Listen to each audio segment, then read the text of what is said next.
Fala pessoal, sejam bem-vindos a mais um Agrifato Cast. Tivemos uma semana mais positiva, né? Tivemos uma semana bastante interessante aí, principalmente porque os contratos futuros voltaram a bater a casa dos R$ 250 por arroba. É pouco? É muito? Só Deus sabe. A gente costuma dizer assim, para ser já bem direta, começando assim já a todo vapor. A gente teve muito poucas oportunidades ao longo de 2023 de vender boi em 250, né? Foi lá no começo do ano, ele entrou em derrocada aí de forma muito rápida. As pessoas mal conseguiram aproveitar quando bateu 250, não acreditavam que aquilo fosse ficar, né? Fazendo um resumo aí, o boi veio para baixo de 200 e agora está voltando a ser precificado aí no mercado futuro, em resposta ao que está acontecendo no mercado físico, ao redor de 250. Então, entram boas oportunidades aí de trava. Recomendo a leitura, portanto, do nosso último relatório de recomendações comerciais. Lá a gente está falando sobre tudo sobre as ferramentas disponíveis para se fazer, aproveitar essa comercialização, né? E não deixar o cavalo passar arreado de novo, tá bom? Mercado físico deu uma enxugadinha de leve, né? Nas escalas, não tanto, um pouco, não muito. As escalas estão em níveis aí bem heterogêneos ao longo de todo o Brasil, só para vocês saberem, tá bom? Mas o consumo de carne bovina agora, primeiro, o atacado e o varejo tentando repor estoque, fazer estoque para esse início de mês. Tem muita confraternização, né? Agora, o pessoal aproveita para se reunir, fazer encontros aí de fim de ano. E o recebimento da antecipação, primeira parcela, 13º salário, que ajuda a aquecer o mercado também. Então, isso ajudou bastante o mercado na última semana. Então, a gente está em clima de fim de ano, mas as escalas, como eu falei para vocês, exceto em Goiás e Mato Grosso, são escalas mais alongadas, acima de 7 dias. Eu falo que começa a doer no frigorífico abaixo de 6 dias, né? 6 dias para menos ali. A partir de 6 dias começa a doer. E a gente tem em Goiás, por exemplo, escalas de 5 a 6 dias, Mato Grosso de 6 a 7 dias. De Minas Gerais para frente, a gente tem só escala acima de 7 dias. E aí não dói, né, para ninguém. Principalmente agora que voltou a chover, tá bom? Que a gente tem aquele primeiro momento em que o gado tem contato, a gente chama de bunda verde, né? Aquele primeira ingestão do animal de pasto recém-brotado, né? E dá aquela dorzinha de barriga no gado. Aquilo acaba comprometendo um primeiro momento também. Então ainda não está fácil segurar gado. Ainda não está fácil segurar gado. Né? Chuva na maior parte do Brasil atrasou bastante. E a gente pode ver isso refletido, inclusive, nas escalas. Tá bom? E agora é safra, né? Agora é safra mesmo. É para ofertar boi, é para oferecer. Então, eu acho que tem boas oportunidades aí para a gente observar, colher no mercado futuro, principalmente. Já falei, né? Mercado de carne, mercado atacadista está indo bem, principalmente pela questão da sazonalidade, da época do ano. E as exportações de novembro, segundo o Iago, bateram recorde histórico para o mês de novembro, tá? Especificamente para o mês de novembro, levando em conta a sazonalidade.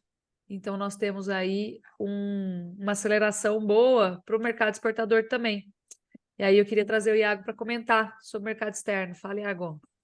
E aí, Lígia, tudo bem? Bom dia. Bom, Bom dia, turma, tudo bem? Bem, Lígia, acho que só para... Acabei de ver os dados aqui que saíram do Mato Grosso do abate de novembro, tá? Números que reforçam esse sentimento de mercado bem ofertado. Afinal, a gente teve a maior quantidade de bovinos abatidos em um mês de novembro na história do Mato Grosso, tá? Foram 556,79 mil cabeças. E surpreendentemente ou não, né? Na verdade, acho que nem é tão surpreendente assim. A maior participação, né? O maior volume veio da... Na verdade, a gente teve a maior participação de fêmeas da história no mês de novembro para o Mato Grosso. Então, reforça aquele sentimento. Inclusive, se eu pego a porcentagem, a gente está falando para o mês de novembro, a média histórica de participação no Mato Grosso é de 34%. Novembro 23 fechou com 40,8%, o que é a maior participação, na verdade, não digo desde a história, desde 2007.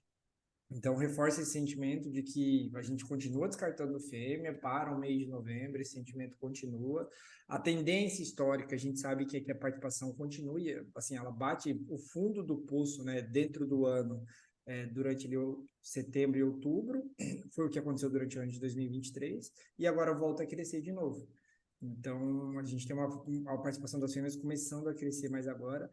Esse abate recorde em novembro, né, acho que veio, e de fêmeas pode estar atrelado, obviamente, às condições de pastagens que o pecuarista esteja sofrendo, mas acho que esses números reforçam esse sentimento de um mercado ainda relativamente bem ofertado, tá? Se você É, pega o total, assim, nos últimos 4 meses, 4 meses não, né?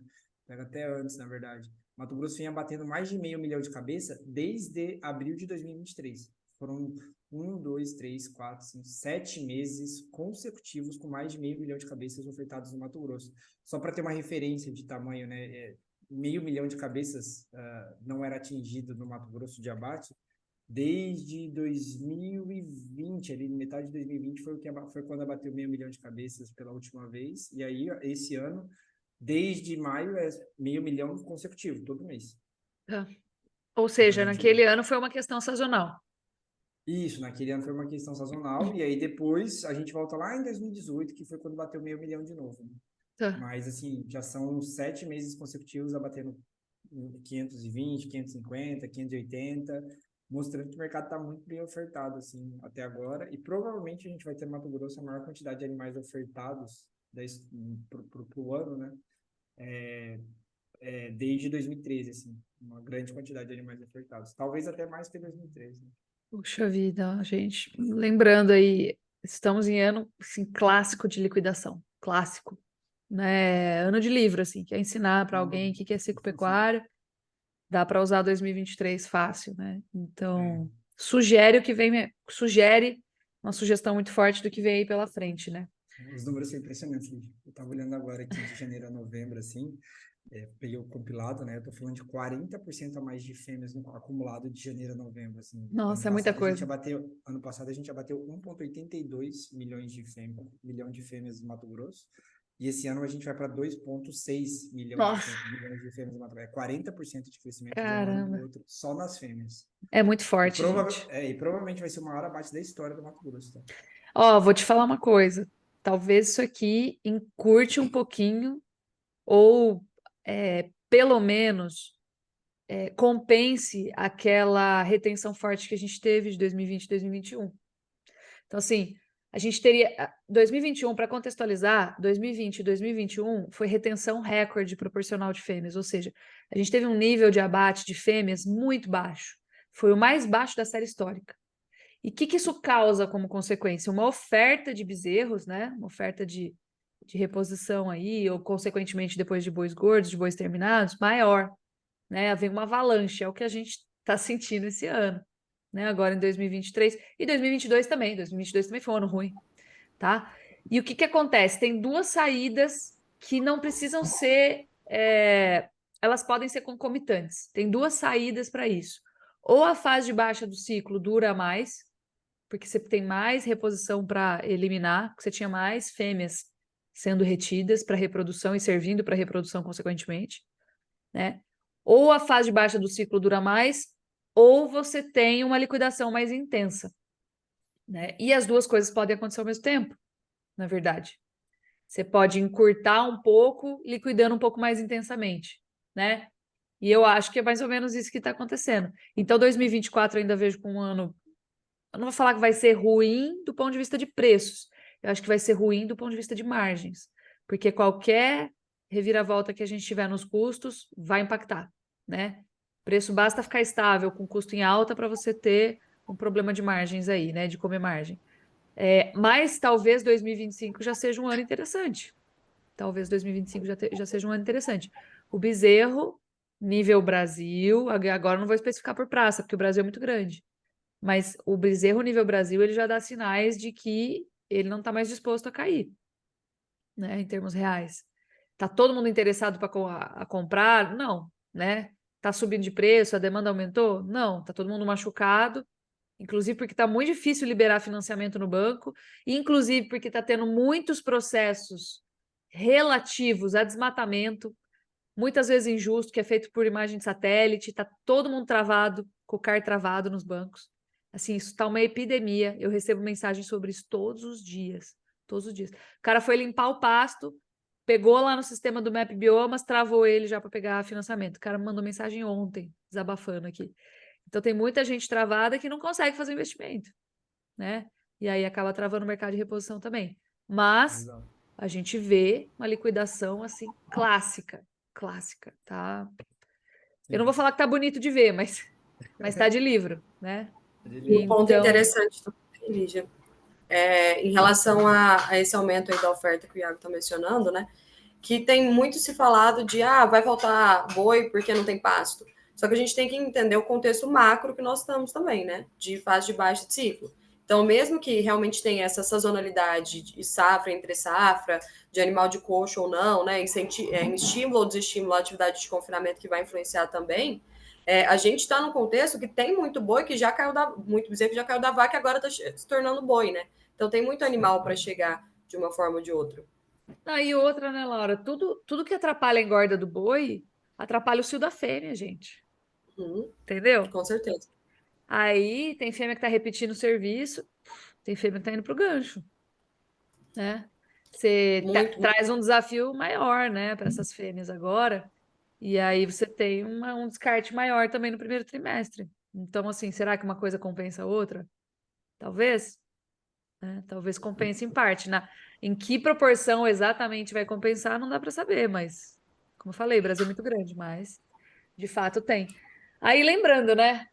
Lembrando duas coisas. A primeira é que a gente tem está saindo de uma liquidação nos Estados Unidos também, inclusive que foi postergada, prolongada, por conta de questão climática, né? Abate de fêmeas foi gravíssimo lá. Então, nós vamos entrar numa fase de alta junto com falta de carne, falta de boi nos Estados Unidos e na Argentina também. Então, assim, se o mercado consumidor ajudasse, coisa que eu não acredito que vai acontecer, seria muito bom. Mas era legal até a gente comentar isso, Iago. Vai juntar esses três players grandes. Como é que fica a Austrália nesse meio tempo? A Austrália já estava no processo de recuperação, né, Lígia? Então eles vieram aí de recuperação, só que aí a gente viu aí o problema que é um clima, um receio com o clima, né? Gato escaldado tem medo de água, né? E aí o que aconteceu em 2019, 18 lá com os australianos, que eles tiveram que lidar com péssima condição de pastagem por conta da seca severa. E lá atrás eles sofreram com isso e o que eles fizeram agora foi descartar muito animal que antes não estava planejado para ser descartado, né? O que acontece, basicamente? Eles estavam no processo de recuperação de rebanho, já tinham recuperado bem, a produção australiana, inclusive as exportações australianas já estavam avançando esse ano porque eles estavam produzindo mais, tinha uma perspectiva de que eles atingiam o topo da produção deles entre 24 e 25.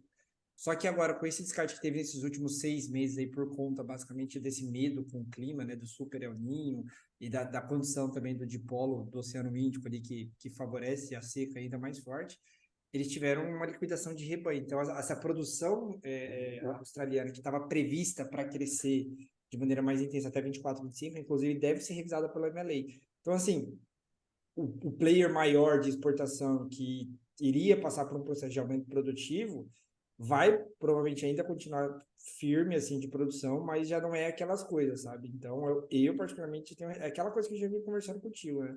A gente até talvez tenha externalizado aqui o receio de a gente ter os três principais exportadores e barra produtores globais, a Argentina aí também, que eu acho que sofrendo um pouquinho ainda. É muito difícil analisar ali a Argentina por conta desses problemas que a gente vê de preço, né, de precificação, mas que a gente vê, eu vejo pelo menos com muito receio a produção global de carne bovina em 25, 26. Eu tenho medo assim do que pode vir a acontecer.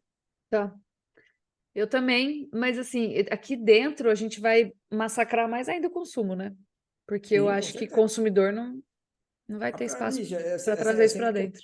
quando a gente vai falar nas palestras, assim, pelo menos quando eu vou falar, eu vejo que assim, a gente se tornou uma cadeia global, né? A pecuária se tornou uma cadeia global, a pecuária brasileira, a partir de 2015, assim, que a gente de fato entrou no mercado chinês. Assim, você pega o comparativo de PIB per capita, assim, o chinês que quer comer carne bovina, ele tem um poder financeiro muito maior que o brasileiro médio que consumia carne de dianteiro, e consequentemente a prioridade foi atender o chinês, porque o chinês pagava mais. E a gente perdeu essa conta econômica. No final das contas, não é porque o brasileiro quer comer menos carne, é porque a conta para enviar para o chinês valia muito a pena. E ainda, Não, e tem que comparativamente. valer, né? E tem que valer para você poder remunerar o setor aqui e investir e voltar a Exata, produzir, que é o que está acontecendo agora. Por exemplo, perfeitamente. você pega o pessoal que critica muito, porque exporta, a carne vai para fora. Eu falo, cara, precisa entrar investimento para você Uhum, poder botar na produção e fazer aumentar a produção. Senão, assim, exato. se você só penalizar, vai continuar caro. É, não adianta. A gente foi buscar esse reforço lá fora. E até Agora, pelos requisitos, né, que eles exigem lá, tipo China, animal até 30 meses, então animal que você tem que ter uma genética melhor, você tem que ter uma nutrição, um manejo melhor. Então, isso isso também acho ajudou que muito o boi brasileiro a se tornar, a forçar um abate mais jovem, né? Um abate muito. mais precoce. Isso foi muito bom. Agora, o ideal seria que a gente conseguisse trazer para o poder de compra do brasileiro um acompanhamento, né, do que está acontecendo com esse mercado. E não acho que vai ser o caso. Seria muito diferente. Eu acho que o cenário da pecuária brasileira, se o brasileiro tivesse passado desde 2015, desde aqueles erros do governo de 14 e 15, se a gente não tivesse passado por aquilo e continuasse crescendo, né, de maneira robusta, acho que o cenário para a pecuária brasileira seria muito diferente. Muito, muito, muito Ah, com diferente. certeza. Seria de Agora, essa preços bem questão fiscal maiores. me preocupa muito, cara. O que que isso vai fazer com o consumo? Me preocupa muito. Eu vejo cada dia assim um tijolinho sendo colocado numa parede muito feia, assim, uma coisa muito Uhum. ruim para se desconstruir. Na verdade, um tijolinho sendo tirado, né, da parede do consumo. Então, aumentando carga tributária para tudo que vocês imaginarem, né? Tá sendo ruim de ver, assim. E, ao mesmo tempo, aumentando dispêndio, né? Gasto do governo ficou totalmente descontrolado. Totalmente descontrolado. Não sei se vocês viram a comitiva para a COP, que foi a recorde do mundo, foi a maior comitiva do mundo foi a brasileira, 1.500 não sei quantas pessoas, contra 50 e tantas em 2017, 19. Então, assim, gasto a rodo, né? Para tudo que vocês imaginarem. Real, né? Desde verba para viajar até outras coisas. Então, essa questão fiscal me preocupa muito, né? O que que ela pode fazer aí com o crescimento econômico brasileiro. E, de fato, a gente tem visto capital estrangeiro sair, né? A gente tem recorde de fluxo negativo para capital estrangeiro aqui. Então, é isso. Agora, tem uma coisa, que eu sair um pouco dessa questão política, senão eu começo a xingar aqui, dá uma raiva. É, vou começar. Eu queria falar um pouco de grãos, né? Porque tá todo mundo preocupado. Então, na última semana aí, teve dor de barriga, né, com milho. Tá sendo bom E para até quem para pecuária. vende. O Oi? pessoal está reclamando.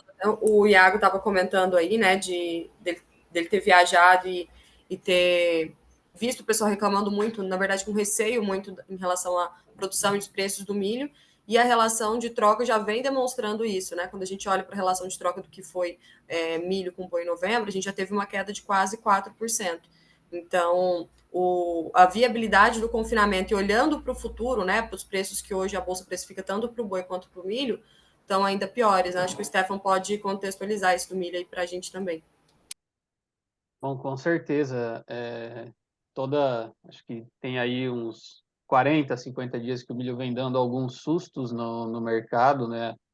Olhando principalmente o cenário climático para o que estava acontecendo, o que vinha acontecendo com a safra de soja, né? A gente teve uma melhora de condições de chuvas nos últimos dias, né? O último final de semana foi relativamente bom de chuvas para todas as regiões. É óbvio que mantém um padrão é, irregular, desuniforme, mas a gente tem visto ocorrências de chuvas em termos de abrangência, ou seja, mais regiões do Brasil estão recebendo chuvas melhores, e onde a gente estava tendo os excessos, que é o sul do país, a situação amenizou, está tendo tempo mais firme, está tendo mais sol, está dando condição para desenvolvimento, plantio, enfim. Mas o que a gente vinha colocando, né, e isso já foi destacado em conversas anteriores que a gente teve aqui, é que o milho no segundo semestre pós-colheita, passado o período de pressão de oferta, ele sempre tem uma tendência de alta. A partir de setembro, especificamente ali, ou entrando outubro, novembro, dezembro, normalmente ele tem uma tendência de alta. E a gente viu isso acontecer de forma bem clara. Os números de exportação são claros, né? A gente encostou aí, né, na casa de 50 milhões de toneladas até o mês de outubro, o consolidado do ano, recorde absoluto, né? Vamos fechar aí, provavelmente em dezembro, com mais um volume expressivo de exportação. Provavelmente a gente fecha o ano com 55, 54 milhões de toneladas, ou até na casa de 56 milhões. Temos competitividade internacional no radar? Temos. Só que o que a gente tem visto é a indefinição sobre milho 24 está assombrando todo o mercado. E esse movimento de bolsa, né, a princípio, ele não dá sinais que vai ceder, então, no curto prazo, né, não vai dar uma aliviada, porque a gente tem a demanda sustentando, né, as indefinições, né, para 24, elas estão na mesa, menor área plantada está contratada, risco climático está contratado. Porém, a gente começa a enxergar algumas oportunidades olhando essas altas expressivas na B3. Né? Se a gente olha especificamente o novembro que a gente acabou de fechar, preço do milho médio ali na casa de R$ 60,80, se eu comparo o novembro com os próximos meses que tem contrato na B3, olhando o janeiro, o março e o maio, o preço do milho em novembro, olhando o CPEA, ele tem um patamar ali de R$ 1 a R$ 2 acima, quer dizer, R$ 1 a R$ 2 abaixo do milho maio. Ou seja, o milho maio, olhando o indicador CPEA São Paulo, ele é R$ 2 mais caro que novembro. Então, se a gente está olhando o spread agora que a gente tem do milho CPEA com o maio 24, na casa de R$ 11, quase R$ 11,50 a saca, né? Uma estratégia interessante, né? E o que a gente vem ponderando para alguns clientes é: vamos fazer estoque de milho, vamos alongar estoque de milho e vamos fazer uma posição de defesa, olhando principalmente esse contrato maio. Agora, para a originação 2024, já tem que procurar algum termo, já tem que procurar uma cooperativa, produtor vizinho, e procurando alguma parceria, sim, para de alguma forma tentar garantir. Tem muito jogo aberto para o milho 24, tem, até mesmo para o produtor, né, que plantou milho primeira safra, enfim, produtor que está pensando em vender milho lá para frente, olhando como uma oportunidade, né, a Bolsa está dando oportunidade de defesa. Então, a gente tem aí que olhar com atenção esses momentos, né? Esperado para o ano que vem também Estados Unidos uma safra menor de milho, né? Dada a relação de preços em Chicago. Então, o milho para o ano que vem, de fato, ele vai ser mais caro. Só que no momento, para posicionar primeiro semestre, tá interessante olhar uma defesa aí no maio e entrar no comprado no físico. Agora, originação 24, Fala né? que o Aí seguro morreu de velho, né? Exatamente. E aí, originação para 24 ainda, né? Olhando especificamente ali para o período de confinamento, né? O junho adiante, o período que entra a safra, né? Também é interessante, sim, já começar algumas posições ali, montar algumas posições. Não olharia para a Bolsa nesses patamares hoje, mas de alguma forma tentando garantir, seja estoque físico, seja algum mercado a termo. Né? Esperaria o mercado dar uma realizada, dar uma chacoalhada, porque isso vai acontecer. E indo para a precificação de soja, né, a gente tem aí um cenário de Chicago em queda, né, uma queda bastante expressiva. Clima no Brasil deu movimento para essa queda. Falta de demanda também, né, um pouco aí está tendo um problema, voltamos a ter um problema de fretes a nível global, né, o canal do Panamá está com nível baixo, está com capacidade operacional reduzida, então isso encarece o custo do frete. A gente está tendo conflito lá de Israel também, na região ali do Canal de Suez. Também teve alguns estresses, alguns navios que foram atacados recentemente. Isso gera custo de seguro de navio, traz elevação, traz instabilidade. E tudo isso acaba influenciando diretamente na precificação da soja. Além E de esse é um né? tipo de problema que parece que veio para ficar, né? O Sim, mundo, ele tá com cara de um mundo menos seguro, assim, em relação a guerras e sim, mais conflitos, conflitos. mais conflitos. Mais conflitos menos regionalizados, assim, e que englobam questões mais globais, né? Que envolvem questões mais globais. Por exemplo, Oriente Médio, Guerra Civil, a gente sempre teve, né? Mas agora a Sim. gente tem alguns conflitos que Uma proporção maior. acho que além de proporção maior, eles envolvem países que são considerados de espectro Oriente versus Ocidente. E aí você começa a ter portos afetados, lugares onde tem muito fluxo de mercadoria, né, e etc. Sim. E grandes Principalmente produtores isso. também, fornecedores de insumos, etc. Uhum. Principalmente isso. Então, essa elevação de custo de frete também já deu reflexo na precificação de soja. O prêmio de exportação, que tinha dado uma recuperada, já voltou a ceder um pouco também por conta desse cenário Brasil. Olhando para a Argentina, também não temos grandes problemas. Plantio lá na casa de 45%, tanto para a soja quanto para o milho. Uma situação relativamente normal. Então, a gente tem que ficar aí, né? Tomar cuidado, principalmente o produtor que está, mas a soja está quebrando no Brasil, está quebrando no Brasil. Mas estamos sim tendo problema de safra, né? Hoje a gente vê estimativas aí de 150 a 160 milhões de toneladas, ainda muito disperso, né? Ainda é cedo para ter uma estimativa real do tamanho da safra de soja. Acho que o dezembro, se pode colocar mais chuvas, vai dar uma definida boa, vai dar uma clareza boa. Se a gente continuar com um padrão bastante irregular de chuvas, ainda vai continuar uma percepção mais negativa. E a gente tem a safra do Mapito para rolar, que vai ser definida lá em meados de março.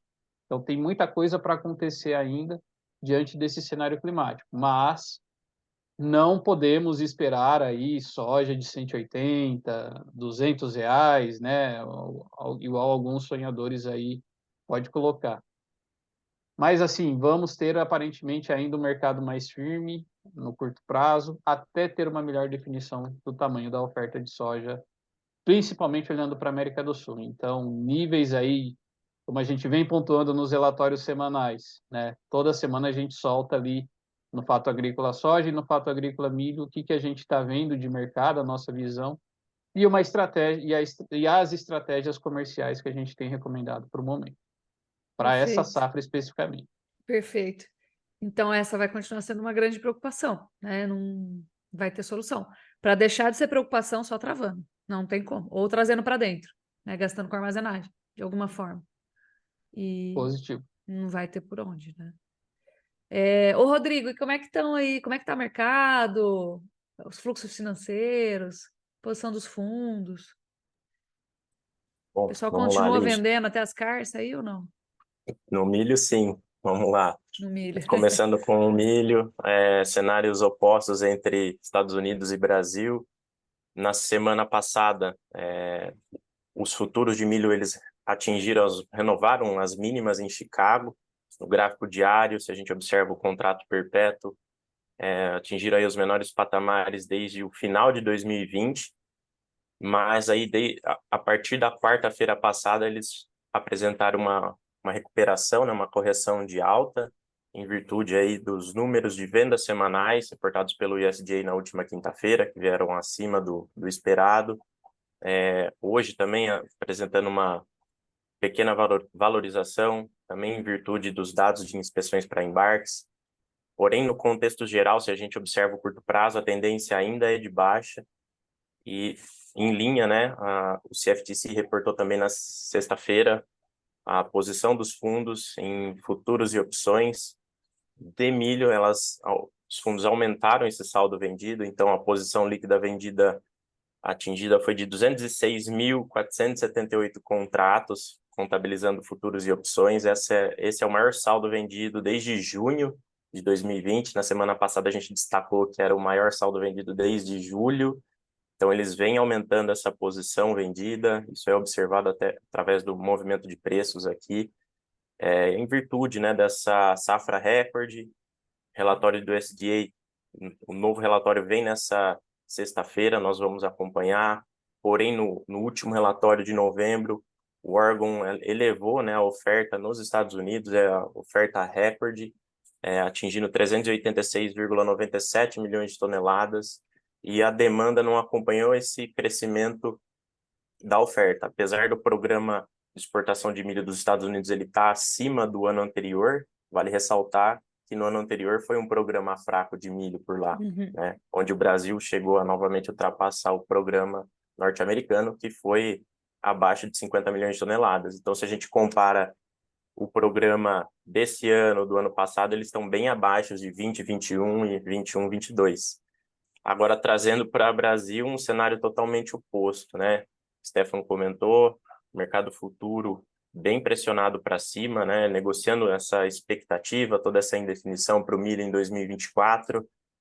Se a gente observa aqui o contrato atual, o vencimento mais líquido do milho, trabalhando agora acima dos R$70 a saca, ele não tinha ultrapassado esse patamar, né? Os mais longos, sim. Ontem ele fechou um pouco abaixo dos 70, mas hoje já rompeu. Atingiu uma região de objetivo interessante, que eu tenho aqui marcada, que é os R$70,60, porque foi a máxima atingida por esse mesmo contrato, janeiro 24, em junho desse ano na B3.